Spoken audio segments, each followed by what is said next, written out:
o sacramento da nossa reconciliação, das cartas de São Leão Magno, Papa, século V. A humildade foi assumida pela majestade, a fraqueza pela força, a mortalidade pela eternidade. Para saldar a dívida de nossa condição humana, a natureza impassível uniu-se à natureza passível. Deste modo, como convinha à nossa recuperação, o único mediador entre Deus e os homens, o homem Jesus Cristo, podia submeter-se à morte através de sua natureza humana e permanecer imune em sua natureza divina. Por conseguinte, numa natureza perfeita e integral de verdadeiro homem, nasceu o verdadeiro Deus, perfeito na sua divindade, perfeito na nossa humanidade.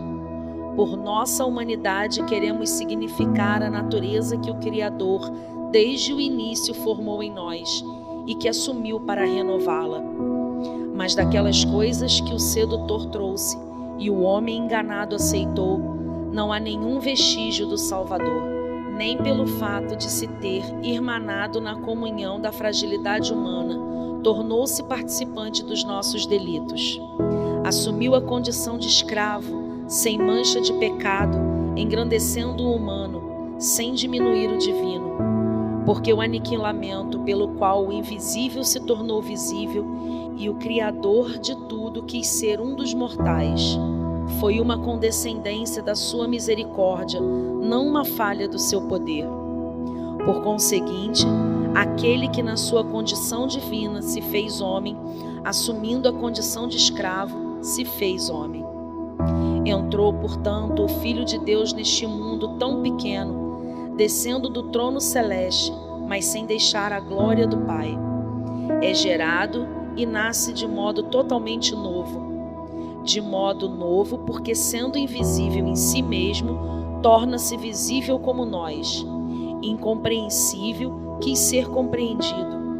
Existindo antes dos tempos, começou a existir no tempo.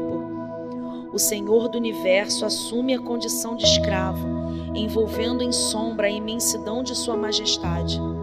O Deus impassível não recusou ser homem passível. O imortal submeteu-se às leis da morte.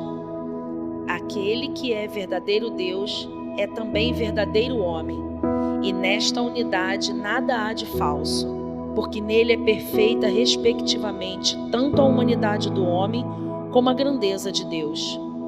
Nem Deus sofre mudança com essa condescendência da sua misericórdia, nem o homem é destruído com sua elevação a tão alta dignidade.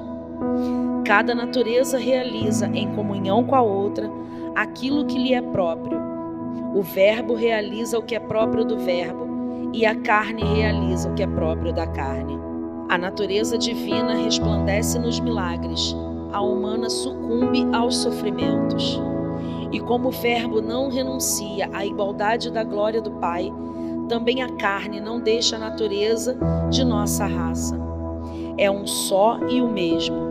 Não nos cansaremos de repetir: verdadeiro Filho de Deus e verdadeiro Filho do homem.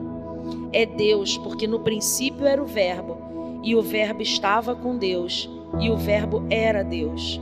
É homem, porque o Verbo se fez carne e habitou entre nós.